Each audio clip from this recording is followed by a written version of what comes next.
How you been? What's going on? How's everything been? Obviously, week one in the books. You enjoyed, I'm sure, about 5 or 6 consecutive days of football. How was your week one, my friend?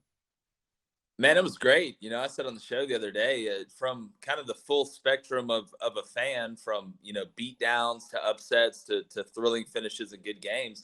This is one of the best week ones that I could remember. Obviously, getting 5 straight days of football is great. Instantly hit that withdrawal period Tuesday. On Wednesday, it got really bad. I was hiding in dark corners, and then got a little NFL taste last night. But it's back on the bully today. Yeah, for sure, man. For sure. We got college football back tonight. What, Louisville, UCF? I got some buddies that are real high on UCF. I think mine is 4.5 or 5.5 tonight against the old Redbirds. How'd your gambling picks do in week one?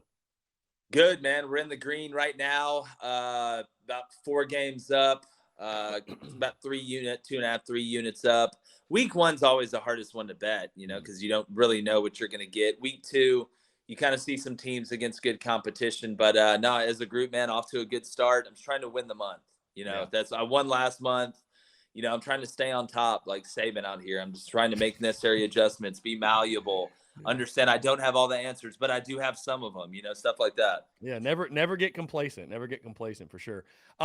Speaking on week one, man, before we get into the Gamecock side of things, let's talk first SEC. How about the conference dominance? If it weren't for LSU not knowing how special teams works, the SEC would be undefeated right now. Just talk about what you saw from the league as a whole. And it's funny, Jake. I feel like we come into every year and folks are kind of, I don't know, kind of waiting, or at least the haters, if you will, which are a small number, are like hating on the SEC to fall off. And well, maybe they're not really the best conference. And then they have a weekend like they have. You know what I mean? It's just like Yeah. all that goes away. And you see, like, for example, Georgia and Oregon, it's like you just see the gap. You know what I mean? Like there's just this massive gap. No, I mean, there is. Look, when you're on top, you're going to catch most of the hate. I mean, you see it with Tom Brady, the greatest athletes of all time, the greatest teams of all time. It's really a compliment. That's really what it is. Now, look, the SEC is pretty deep this year, and they're deep at quarterback. It's about as deep as a class of quarterbacks that I think we've seen in a while, which having a good quarterback obviously breeds stability. There's a couple offensive lines that are still in question to me, including South Carolina's, including Auburn's, including LSU's, hell, including A&M's, to be honest with you. But just from a pure depth of conference, I mean, it's the SEC and everybody else. Now, I do think it's Alabama, Georgia, and everybody else. That's pretty easy to see. Yeah. But again, when you start looking at that second tier and that mid tier of a conference, the SEC by far and away is just beating the hell out of everyone. Yeah, for sure. Like you said, it's that battle of attrition and depth in the conference. Let's first start with this Arkansas team taking down Cincinnati 31-24. And you mentioned Alabama. They're obviously the cream of the crop in the SEC West. Some folks look at the Razorbacks as maybe a challenger, but just talk about what you saw from them in week one. KJ Jefferson, obviously fantastic game. You saw the emergence of Trey Knox, Jaden Hazelwood with a touchdown catch, Rocket Sanders in the backfield. They got a big physical offensive line. Then defensively, looked a little suspect in the secondary, obviously giving up over 300 yards. But all in all, a quality win at home over a good Cincinnati team. Yeah, well, the quick reaction is, Cincinnati doesn't have Desmond Ridder. They don't have the 2 NFL corners, and they don't, but they returned a pretty good core. I mean, a lot of that roster was intact. Ben Bryant's a guy that we know can play. Really, I thought Arkansas played a pretty good game. I don't think they played their A game. There were some throws early in the game that Cincinnati missed, especially down the field, that could have ended up in points. They connected on a couple of those in the third quarter, which opened up the run game a little bit, opened up the intermediate pass game a little bit. But when I look at Arkansas, they don't panic. And that's what happens when you return both coordinators. You return your quarterback. You return your leader in the middle of with Bumper Pool. Catalan did go out early in that game, was on the sideline with some ice on, so they kind of had to manage that. But I thought it was a good win for Arkansas. The thing for Arkansas, to me, isn't in the short term the way they play. It's in the long term. Last year, KJ Jefferson was really beat up at the end of the year because every time they needed it, he was going to put his head down and he was going to run guys over. And when you do that, that's great that you can do that. And it's a huge ability. That's why the jump pass works. And that's why the passing game in the red zone in general is a little bit more open for Arkansas than it'd be for somebody that doesn't have a quarterback like KJ Jefferson. But if they do that the whole year, he's not going to make it. They're not going to be able to have the year that they want to have. So I'm interested to see how they play that. Up front, I think Arkansas's offensive line is pretty good. I'll never question an offensive line with Sam Pittman, especially the way they kind of handled that Cincinnati unit. Look at, Trey Knox, we knew at tight end was going to be special. The touchdown catch was really nice, but he made a catch on third down in between two guys, grabbing it with his hands, that I thought was a big league catch. He's a guy that's going to just continue to create more problems the better he gets. Defensively, on the edge, I think Arkansas was good. The worry was on the interior defensive line. There were some times where Kiner and them found some room. McClellan, they were able to get some push. But I thought overall Arkansas was pretty good when it comes down to the interior defensive line play. So, look, they're a good team. I picked them as my third best team in the SEC. I still believe that. Offensively, I thought Kendall played it pretty close to the vest once he got into the vibe of how the game was going. It was going to come down at the end there to who made that big turnover, and it was Cincinnati after they had just gotten one on the strip sack. That was huge that ended up turning the game. So when I look at Arkansas, they're a quality team. And I'm pretty sure you're probably going to ask me about South Carolina and how they match up, I'm guessing. Oh, for sure. But before we go there, I want to get your take on this, Jake, because, again, you're a football guy, right? You've coached, and we hear this old adage as fans that, a college football team's or a football team's most improvement comes between week 1 and week 2. From week 1 to week 2, that's where you see the most improvement. Why is that? I mean, is it as simple as just, I heard Sam Pittman actually talking about this, and he's just saying, you finally get game tape, game film, live action. Like, why is there such a major jump from that first to second game? Well, because there's experience is a key thing. It's a real thing. You go against guys in practice and you go against them long enough, what they're doing on defense. What's happening on offense. You figure out what the checks are and what the calls are. And in practice, you give up a touchdown. Damn, man. Well, we didn't lose the game yet. Right. It's not, oh my goodness, 80,000 people just saw me screw up. So the difference in the game is obvious than practice. Some guys are better in the game than they are in practice, and vice versa. Some guys get out there and the lights are too bright. But the game tape is really important because you're getting to see it against different looks. It's not as planned out as it was, or it wasn't basically the same 4 fronts you see every practice, and you're going against different players at different skill levels. But it's that experience factor. It's the, hey, I can do it, or it's the, hey, I know what I need to fix to be able to do it. And then you kind of get in that routine and that grind mode really through the rest of the season. Now, Jake, looking at South Carolina's season opener against Georgia State, sitting here, you look at that final score and you say, okay, the Gamecocks had a successful night, right? Covered the spread, won the game by 21 points. But then you look at how it happened, and you were down 13-12 to Georgia State in the third quarter, right? And the offense, just 2 offensive touchdowns, offensive line struggled from start to finish. Of course, Beamer Ball showed up. A great night for the brand, great night for the business. But Beamer Ball showed up, 2 block punts, scooping scores. It's just a season opener. It's just one game. But I'm sure you saw some of my commentary. And, Jake, I've told people I've never ranted so much after a 3-touchdown win. Not because of I was unhappy about beating Georgia State by 21, but because we all knew that type of effort, it ain't going to get it done in Fayetteville. Certainly ain't going to get it done against Georgia, A&M, as you navigate throughout SEC play. And the glaring issue being the offensive line, I think that was just so troublesome and that irked so many people because that was the point of emphasis all preseason long. Just talked about, again, what you saw from the Gamecocks. It's great to be 1-0 and great to start off on a positive note. But the way it happened, it definitely leaves some things to left to be desired, if you will. Yeah, well, I'm not after being in the business, I'm not a believer in ugly wins. Win's a win. There's no such thing as an ugly win or a pretty loss. Yeah, look, and South Carolina's 1-0. I think you got to take your hat off to Georgia State. That's a tough week 1 opponent. That isn't the cupcake that some people that aren't as knowledgeable on the depth of teams in college football won't understand how effective Georgia State can be. But yeah, there were some glaring issues that I saw. Some that the reason I said that I think South Carolina was going 2-6 in SEC play. I think you saw a little bit of why I had that. Now it's game 1. They can come out and look like the 90s Bulls, this Saturday. But up front of the offensive line, it's very worrisome. And it's hard to be hard on Spencer Rattler when the offensive line plays that bad. Yeah. And the crazy part was, and Auburn has the same problem. It's not that the offensive line wasn't going to the right spot most of the night. It's when they got there, they weren't physical enough to be able to displace that person or in pass rush to be able to anchor it down. They were getting beat just on ability.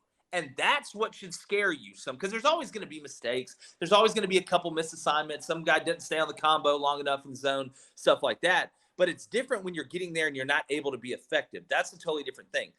I think Spencer, too, coming off a season in Oklahoma where they struggled on the offensive line a little bit, and he started staring at the rush. That is a dangerous combination. You saw 2 more interceptions in that game against Georgia State. It's only going to get faster and harder going to Fayetteville against better players. So South Carolina, number one, pass protection is one thing, but being able to run the ball and achieve balance is a totally different thing. And if you can't do either, then you're going to have to rely on an improvisation from Spencer Rattler. And that's typically a 50-50 proposition. You'll make some plays, you're like, wow, what a play. And then others, you're like, wow, that really cost us big. South Carolina, again, watching that game, the block punt changed the whole game. But you hope to not have to be blocking punts against Georgia State to change the game. Right. But like it's great. Beamer ball, that's great. I guarantee you that's not how Shane wanted it to go down. So looking at the offensive line, that's the biggest question mark. But because without the engine, the car doesn't move. It doesn't matter how good the paint job is, what set of rims you got on there, or how nice your tires are. If you can't get any push in the run game, you'll never have balance. And if you can't have balance, you don't stay on the beam, especially in this league. Yeah, and Jake, I was going to say, you mentioned Spencer Rattler, and I really do feel like, all things considered, he played a pretty quality game. I mean, obviously far from perfect. Had that one hard, high throw that should have been caught. He probably will say he should have just made a better throw either way. And then the other one, which, I mean, he had Juju McDowell right in front of him, could have dumped it off, and instead he tries to make the big play. And, to your credit, Steven Garcia came on our airwaves on Monday and said exactly what you're saying about, I saw him looking at the rush, scrambling quickly, but he's like, he admitted, Steven did, that I did that. You know what I mean? Like, it's just, in the first game, and maybe, maybe he's a little gun shy and doesn't trust his offensive line. And after the way they played, I really wouldn't blame him. But again, I think also with Rattler, you saw the elite arm talent, and it's really his talent that bailed this offense out a couple of times and made the thing go the little bit that it did. Yeah, well, I don't think anybody's ever questioned his arm talent. My question is, I think when Spencer gets in trouble, and I talked about this a little bit with Tom Luganbill today, is that does he really trust his reads? Because I feel like sometimes with Spencer, when even when the protection is good, instead of going through his reads and making the right play, he's going to try and go and make the incredible play, or he's not going to trust going to the second read. It's all right. The first read's not there. I'm going to improvise it willy-nilly and come out here and try and make the play. Similar to what you said, you know what? First read's not there. Second read's not there. Check down. You never go broke making a profit. That's the next step for Spencer, in my opinion. And it's only one game. Like you said, it's the first game. There's a lot of pressure on him. He's the hype guy from the transfer portal. It's a home game against a team you should beat. They expect you to go out there and be Superman. So I think I'd liked his mechanics a little bit better than I did last year. It's amazing when he does set his body and square his shoulders, how accurate he really can be and how much arm talent and spin rate and velocity he can put on that ball, because he's a guy that can make the throw from one hash to the opposite hash on the out consistently and hurt you. Now, Jake, the offensive coordinator gets all the credit, all the blame when things go well or go poorly. And certainly that is the case with South Carolina. And Marcus Satterfield is a name that you talk to any Gamecock fan, they're going to sort of cringe when you bring him up. Let me ask you this. I'm sorry, because I'm assuming you probably didn't watch every single offensive snap of South Carolina on Saturday night, but from what you've seen from them, any thoughts on just the offensive philosophy, the scheme itself? I mean, I think what concerned me a little bit in that first game was, South Carolina basically admitting, they were going to try to go to the perimeter, win on the perimeter, but they felt like they couldn't win, with that offensive line getting a push and running the football. And I don't know, the game plan I also thought left some things to be desired. And I think also we're being overly critical because of what the offense did last year and how porous they were.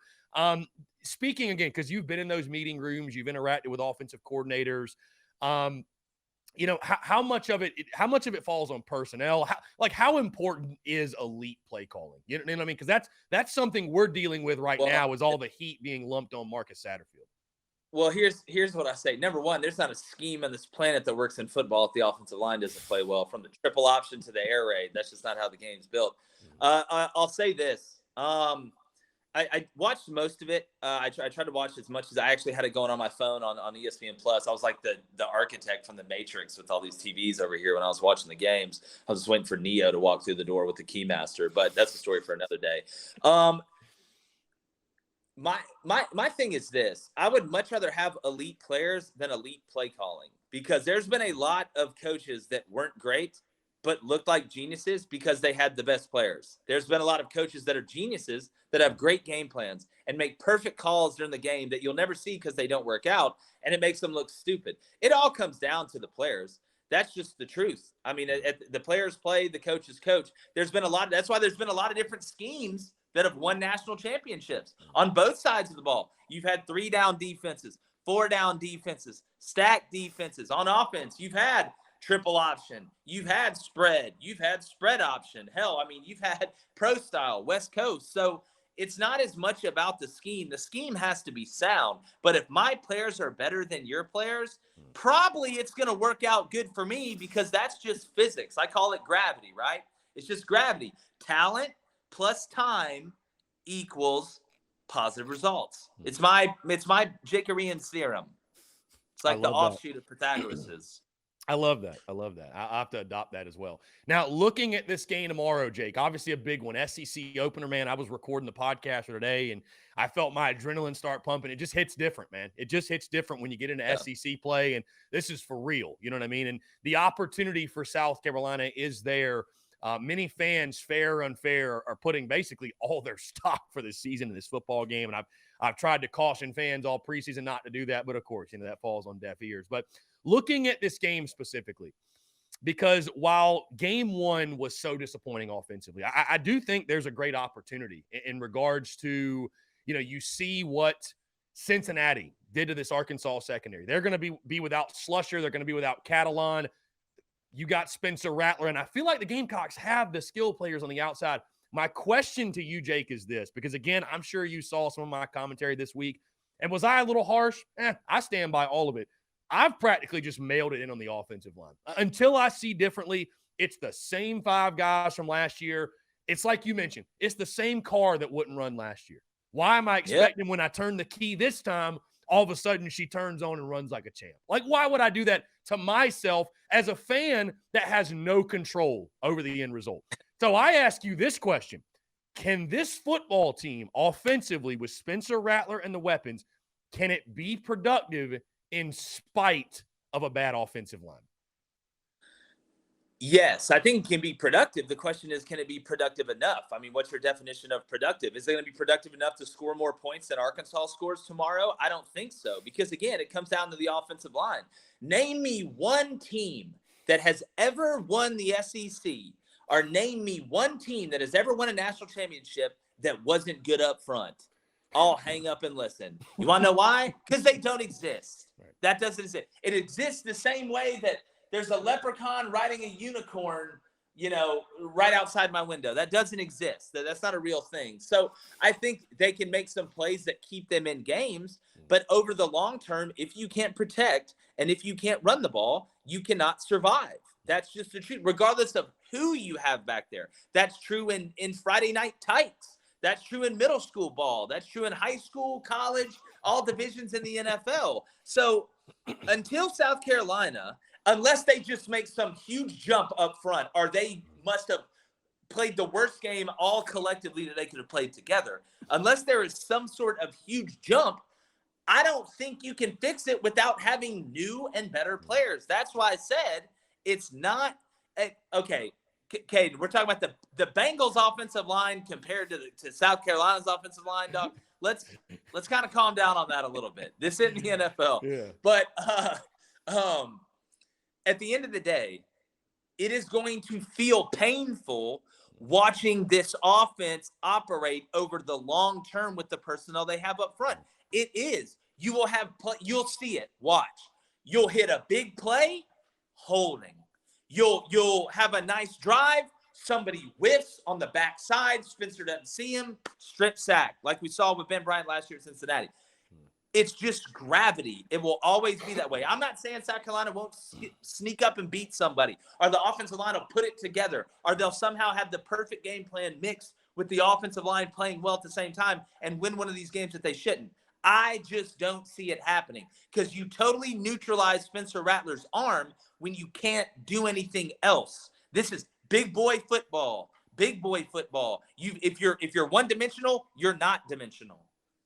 Yeah, I mean, it's kind of like, Jake, to your point, what you saw last year. That do I doubt there will be a game like a Florida or an Auburn where they just put it all together and the stars align? Certainly, but like we talk over the course of the long haul, I think this offensive line is probably, unfortunately, going to be what it was last year. And I don't think that's a hot take. I mean, until proven otherwise. No, it's not. People have trashed on me this week, but I'm like, what did people expect? You know what I'm saying? Right. That's why I made the prediction I did. And again, who knows? I may be totally wrong. They're 1-0. They beat Georgia State. Yeah. Who knows? Hey, we could be having a totally different conversation this time next week, and that's the beauty of college football. I mean, truly. Yeah, like it's, again, Shane Beamer is the right guy at South Carolina. It's, you know how you bridge the gap with Bama and these other teams? You don't do it with wide receivers and quarterbacks. You do it with the offensive tackles and defensive ends. You want to know why Georgia just undressed Oregon and pantsed them in front of the whole high school during the musical? It's because they were so much better up front. It did not matter what Oregon did on either side of the ball. That's how you kill it. It's like I say on the show. You can have the best sail on a sailboat in the world, but if there's a hole in the boat, it's not going to work. That's the trenches in football. Yeah, I think you'd probably agree, though, that and again, there's a reason, to your point in the offensive line, there's a reason why if you look at this recruiting class for South Carolina, they are focusing on the trenches so heavily. And they're smart. They know. They know better than us. Right. They've recruited some big time, like offensive line, defensive line. They have focused on the line of scrimmage because, like you mentioned, and I would agree. I mean, it's a line of scrimmage league. You look at the Gamecocks' best ever teams under Steve Spurrier, they had some monsters up front, and that truly was the difference, right? Those skill players, I mean, I'm a Connor Shaw guy. That's why they'll be fine. That's why they'll be fine. Yeah. Like, again, that's how you win games, because there's always, even with elite offenses, there's always those 2 to 3 games or 2 games where the offense isn't clicking on all cylinders and the defense has to bail you out. Like, that's just how it works. That's the way the ball bounces. Yeah. Piedmont, I am a big metaphor guy. I literally communicate in metaphors, my friend. Hey. And like, the thing on Satterfield is this. Let me ask you this. If you've got an offensive line that you don't trust, what are you going to do? Go out there and run a bunch of, because you said he's ultra conservative. What are you going to do? Go out there and run a bunch of trick plays that take time to develop, or run a bunch of crazy combinations that you have to have 3.5 seconds to be able to let develop? The worse you are up front, the more conservative you have to be as a play caller. That's just how it works. If it worked the other way, you'd be turning it over. I mean, hell, there'd be more turnover than the guys at Enron before they went down. Yeah. So, like, it is what it is. What do you want them to go block them? You want Satterfield to just call the play and then go block them? Let me ask you this, Jake. Let's assume you get average O-line play tomorrow, good enough to execute some sort of game plan. How would you attack this Arkansas defense? Would you throw it 40 times? I mean, obviously they looked susceptible to the pass. And again, you need to be balanced, but how do you feel like is the best way to just see any glaring issues with Arkansas defensively? Or was it just week 1, or maybe Cincinnati's just that good in the passing game? Well, I thought they were a little over-aggressive in the back end. That's what I thought. Arkansas was really literally coming up at the snap. I mean, it got to the point where they had to literally stand like statues back there and realize we got to stop letting these guys get behind us. They're not just going to, throw digs, dig us to death, basically.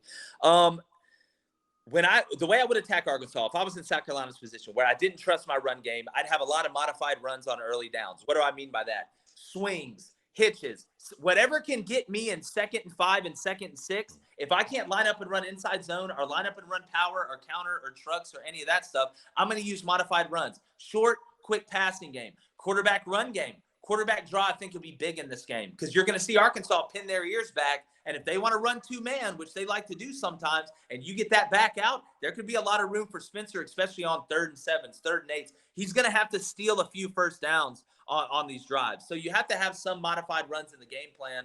But the play action shots is your best chance. That's what it is. I mean, it just is.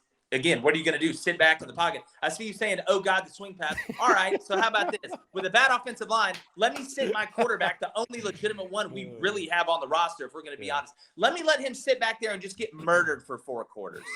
Let's just let him get murdered then. Oh, no, not the swing. The swing pass is going to be y'all's best friend tomorrow. Yeah. Best believe that. That's just the truth. That's why. That's how I know you're a true professional, because you're able to keep going and keep your eye on the comments. And I saw the comments. I was like, I wonder if Jake's going to acknowledge, because we saw a ton of swing passes and the screens last week. But you have a point. Again, you have a point. The extended, there's a difference. Extended handoff, they call it. The extended handoff. Yeah, there's a difference between throwing the swing pass as a check down and throwing it as a modified run. Because what you do is, let's say we're in 10 personnel, right? 1 running back, no tight ends. We're in doubles, true doubles. Slots off the ball, 1's on the ball. You got a little bit of a tight set on the side of the running back. Because what am I going to do? We catch him in man. I get the call. Let's run the modified swing, because I'm going to run the corner and the safety, especially if it's to the weak side. Now, if they put the nickel on the running back side, the nickel will run with the slot guy, running a quick slant. So then it's one-on-one with the running back and the safety to the field or even to the boundary. It's a great call. That's how football works. Now, Jake, we could talk Carolina's offense all day, because I feel like it's like that unsolvable thing. It's like trying to figure out the freaking Rubik's Cube right now to try to figure out just how to score a touchdown. But there's the other side of the game, which is the Gamecocks defense going up against KJ Jefferson, which a guy that a lot of folks, talk about as maybe the best quarterback in the SEC. I'll talk first specifically KJ. What do you like about his game? What'd you see in week 1? 3 touchdown passes. He also ran for 60 yards. I mean, he's a tough dude to stop, man. I mean, he looks like literally a Cam Newton Jr., 6'4", 240. Like, the way he plays, he looks like that style of player. Well, the thing is, he literally affects the game in every way. I mean, he can beat you in multiple ways. As a defensive guy, nothing scared me more than somebody that can beat me in multiple ways. It's the same thing in basketball. If you can drive and posterize me and shoot the 3, how the hell am I going to guard you consistently? KJ, he keeps plays alive in the pocket. I think he's gotten better at that. You saw he made a big jump, I thought, in his sophomore year last year of the intermediate passing game, getting better, had pretty good feel on the deep ball, had a big arm, but he wasn't able to get those nuanced throws across the middle, hitting the crosser and mesh in stride so he can turn up and hit it, getting the ball out of the dig before he comes out of the break, hitting the back shoulder once you read the corners in front of the wide receiver, just little things like that are able to give you different ways out. Now, his running ability, it's a little bit of a different style. Once he gets going, he's a long strider and he can run by you, but he's really good in that 1 to 5 to 1 to 7 yard range of being able to break a tackle, whether it's to score a touchdown or extend the drive and get a first down. So again, he's got experience. He's played in big games. He's not going to go out here and be frazzled. It's at home. Again, it's the whole part of his game. Now, again, I'll say it. If you continue just to hit him and hit him and hit him, and you make him have to run the ball consistently enough, he will get beat up during the game. You saw during the Cincinnati game. I mean, he's holding his calf. He's slow to get up because he's a big guy. But there's other big guys playing, especially in the SEC. And if you're going to lean down and try and run over everybody, I mean, you don't have to be Bill Nye the Science Guy to figure out you're going to get hurt. Yeah, Jake, I think one of the most intriguing matchups in this game, and we listed key matchups this morning, and I had it on there, Clayton White against Kendall Briles, the Gamecocks defensive coordinator against Arkansas's OC. And I say that because I'm just curious how this Gamecocks defense attacks Arkansas. I didn't like the matchup, Jake, over the summer. I picked this as a loss. I obviously picked it as a loss today. I dropped my prediction right before we went live. But I hate the matchup up front. Arkansas, 4 or 5 guys back on the offensive line. They're like the opposite of South Carolina, a big physical offensive line that just paves the way and gets the job done. Shane Beamer has talked all preseason about the defensive tackles, and he feels like that's the best position group on the football team. And we all feel like the Gamecocks, while they struggled to stop the run last year, do have a good defensive line. I thought looked better at times last week, took over that game as the game progressed. But this is a different animal. This is a different challenge. This is a different test. Linebackers looked much better last week than they did last year. But stopping the run going to be at the premium. But I just wonder how they're going to attack this Arkansas offense. I feel like an offense that, again, you mentioned Trey Knox, Hazelwood, Rocket Sanders, and then what KJ Jefferson can do. And then there's others I haven't even mentioned. I feel like you sort of, and you can correct me if I'm wrong, but I feel like you got to pick your poison in this one. You just can't let KJ beat you both ways. You got to either, make him beat you with the throw or make him run. Yeah. I don't know. Contain him. I think contain on the edge is going to be very important as well. Just talk again. if you're going in this game looking at the Gamecocks, what's the key on defense? How do they slow down the Arkansas offensive attack? Well, if you're a South Carolina fan, the thing that scares you is Arkansas getting up 2 scores and you not having the ability on offense to operate to make that up. That's the thing. This game needs to be close from the beginning. I think if Arkansas jumps out, it's going to be really tough, especially on the road, for South Carolina to be able to get some of that momentum back. To me, if I'm playing Arkansas and I have South Carolina's personnel, KJ Jefferson's going to have to beat me through the air. He's going to have to beat me through the air, and he's going to have to beat me down the field through the air. What do I mean by that? We're playing press coverage. I'm not giving him any easy throws on first down. What does Kendall want? He wants easy throws on first down. What does any OC want? That they want easy throws on first down. But whether it's hitches, whether it's them just seeing the seams open and him quick popping it, whether it's taking the RPO off and getting rid of it, KJ Jefferson is going to have to earn his plays in big plays, or you're going to have to go on 14-play drives all the way down the field and convert 3rd and 2 and 3rd and 3 until you're blue in the face, and we'll take our chances. If you hit the home run on me, if Hazelwood beats me on a vertical on, 2nd and 6, well, then so be it. We'll adjust if we have to. But I am making KJ beat me down the field. I will load the box against any personnel 11 or heavier. You are not going to sit here and control the tempo, get a lead, and then run it down my throat and play keep away for the last quarter, because that's what Sam wants to do. He wants to get out ahead of you, which limits the risk on their side they have to take offensively, which is going to limit the amount of times KJ Jefferson's going to have to run offensively. And I'm sure they don't believe that South Carolina offensively can make up for that gap. So from the jump, if I'm attacking Arkansas, you're going to have to beat me down the field. On the other side, if I'm attacking Arkansas's defense, like I said, it's modified runs. I'm finding ways to get in 2nd and 6, because if you get in 2nd and 10 and 2nd and 9, then you're done at the end of the day. You just don't have the cats. Yeah, Jake, I would agree with you, by the way. I think that, you talk about this secondary that was top 10 in the country nationally in pass defense. Cam Smith's a preseason All-American. You feel good about guys like Marcellus Dial and Darius Rush and Devontae Reed and Roderick and Nick Emenwari, who's a freshman. And, test them.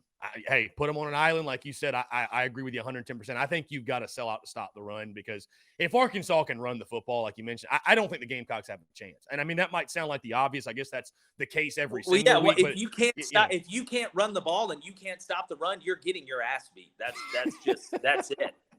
Game over. My friend, you just summarized Gamecocks football, I feel like, over the last couple of years. And I hate to say that. Well, it's going to change, man. Shane's going to change. No, it's yeah.